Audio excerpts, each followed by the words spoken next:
Thanks for tuning in to another video, and for today I have the Samsung Galaxy Buds 4. And these are great buds with awesome features, they sound great, and at a good price, but I hate them. I'll talk about why I hate these towards the end of the video, and if you're interested and you just have no willpower, well, you could skip ahead to that chapter. But I want to stay positive for a little bit. Let me tell you about all the features you get with the Buds 4. The regular Buds 4 are an open ear design with no ear tips, so they rest outside of the ear canal, which might be more comfortable for some people. Actually, that's what I was looking for. And you could also be aware of your surroundings while wearing these, which is another feature that a lot of people would be interested in. And I do love the touch control options on these because there are a lot.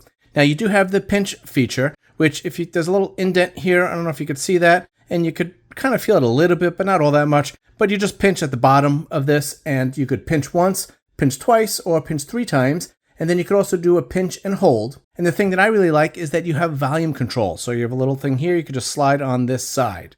Now, I don't love where all these things are, and I'll get into that a little bit, but right now I'm trying to keep this organized, and so I'm talking about the cons later. Right now, just the features and the pros.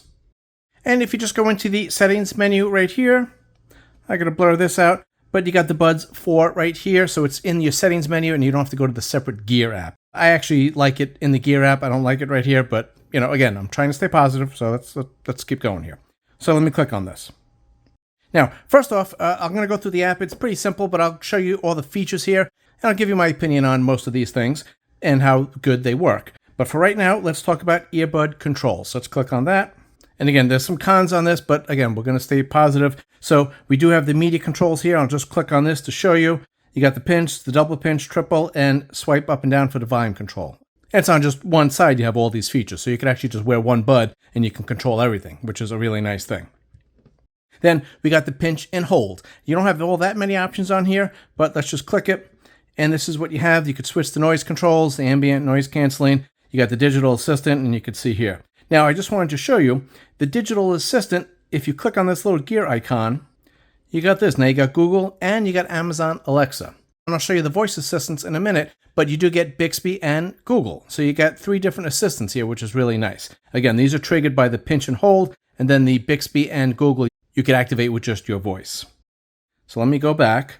And then I just wanted to show you this one. You could also have the pinch and hold to open up an app. Now it's kind of limited. Again, this is all you have right here, but you get an interpreter on here.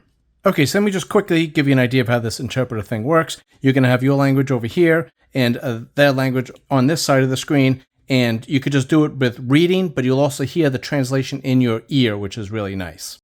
So let me just pinch and hold the button here. Where is the nearest hotel? ¿Dónde está el hotel más cercano?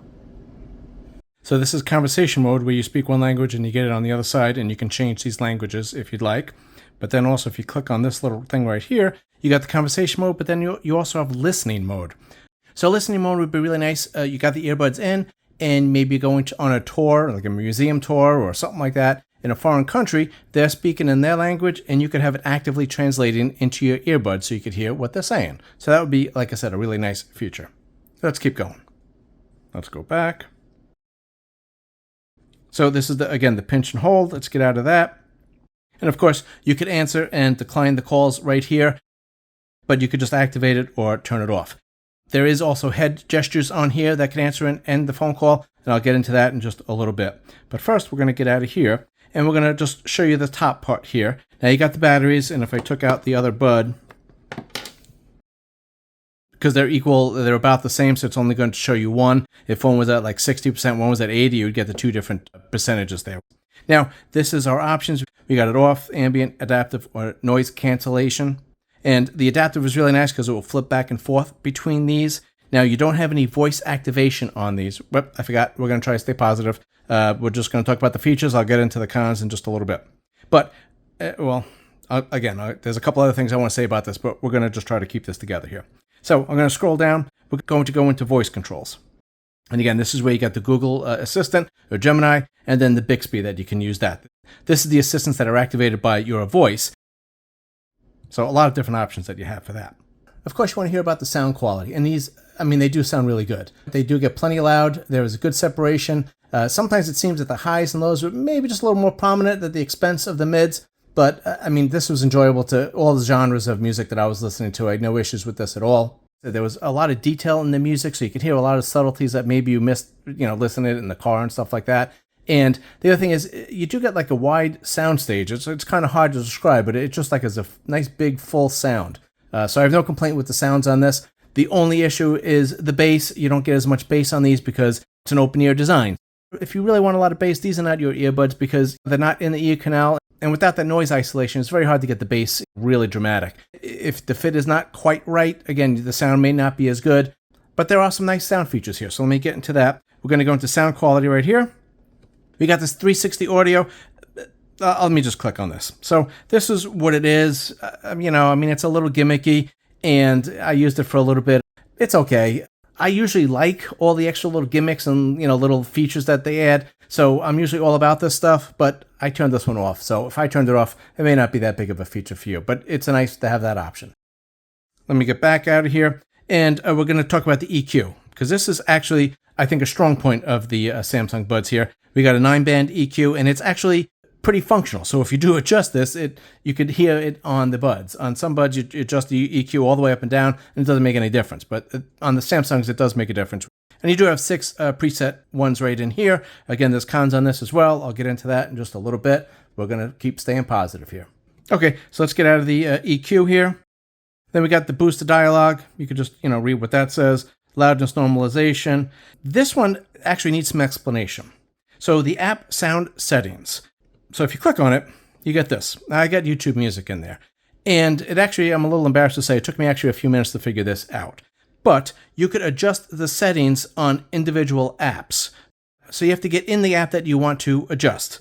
And I'm not going to play it here. But then if you swipe down, and then you get into the quick toggles in the audio panel right here. There might be another way to do this, but this is the way I figured it out. You push and hold, and then you get the adjustments right here. So you could change the volume. So anytime I turn on YouTube music, it's going to be at a certain volume. Maybe I want it higher or lower. Then I got the 360 audio on and off. I could pick a different EQ if I want. And I got these things that I could adjust, right? Which is kind of nice. I could turn those on and off. So now maybe I want a certain thing for my YouTube music, but then I have a podcast app and I'm going to obviously do different things. And then it will show up right here in the app sound settings. And then once it's in here, I didn't see another way to get it added to this. But then once you get it added, you can see what's going on, and then you could also adjust it, which is really nice.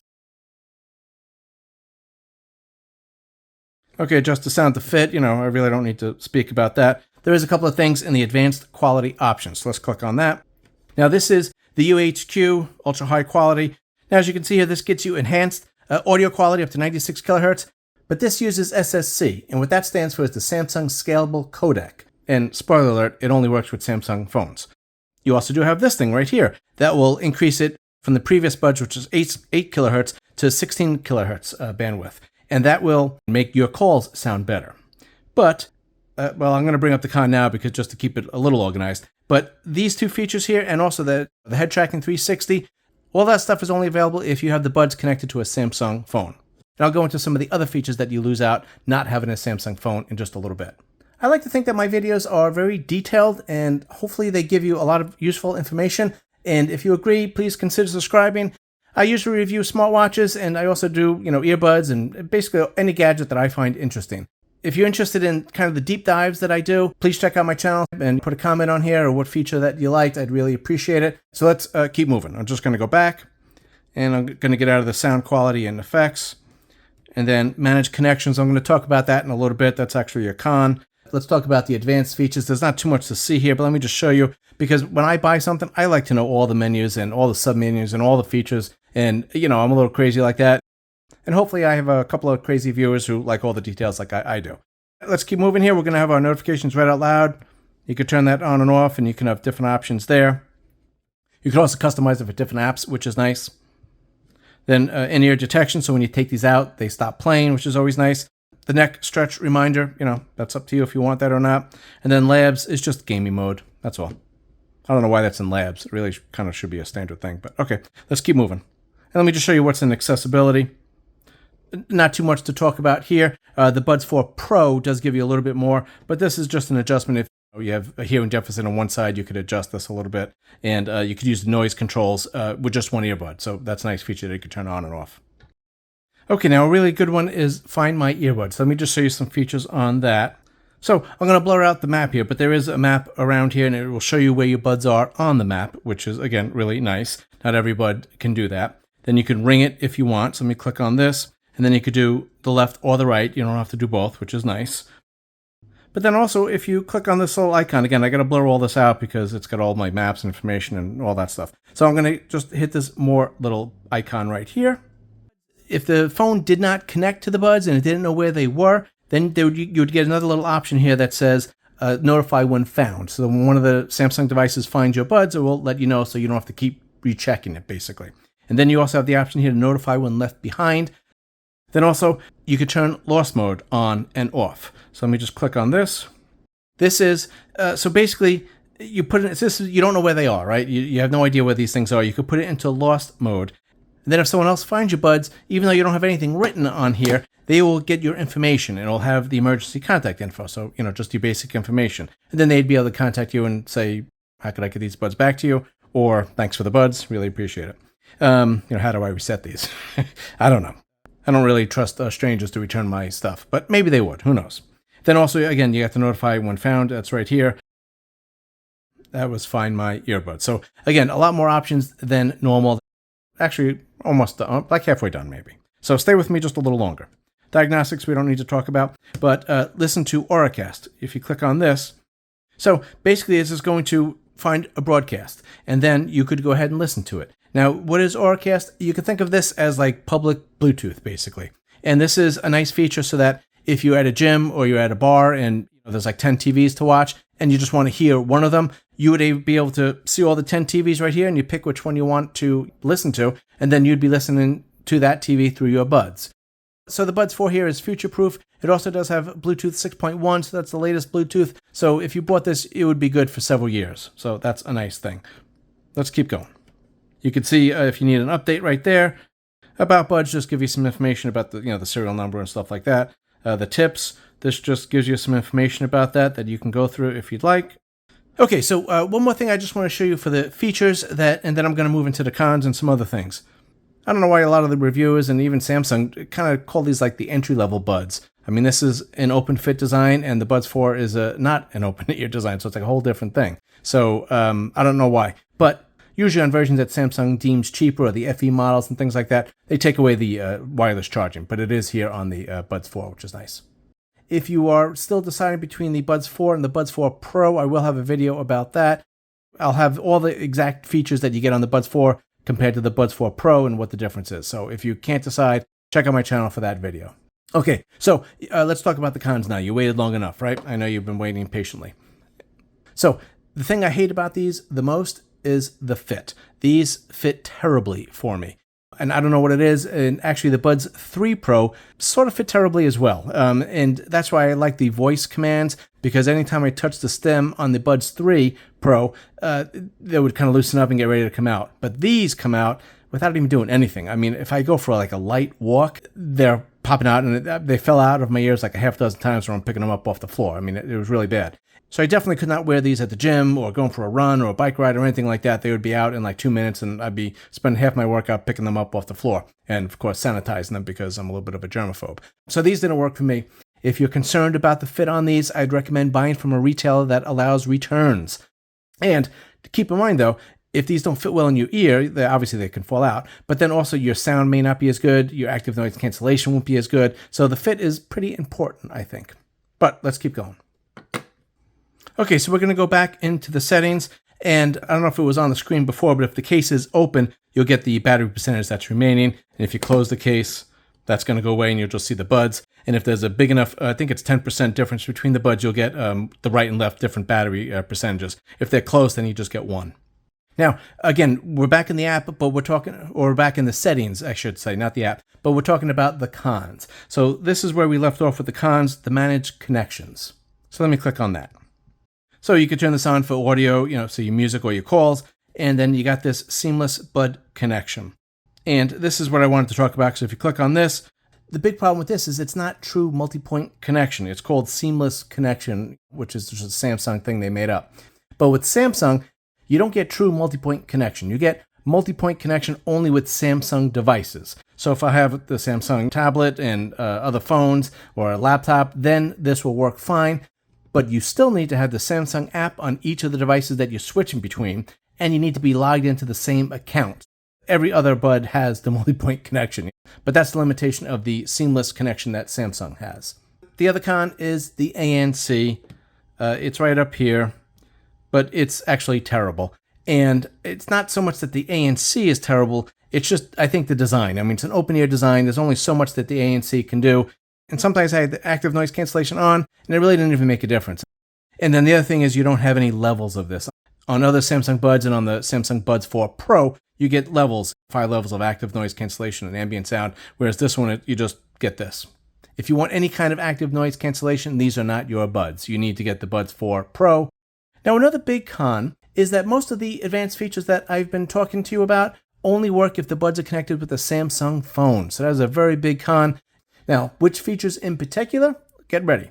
You're going to lose the 360 audio, the high-res audio, and you're going to lose the improved call quality that I showed you before. You lose the Bixby and Gemini Assistant voice wake-ups. You still get the pinch and hold assistance, but not the voice wake-ups. You lose the AI interpreter, you lose the head gestures, and you lose gaming mode. So that's kind of a big list, right?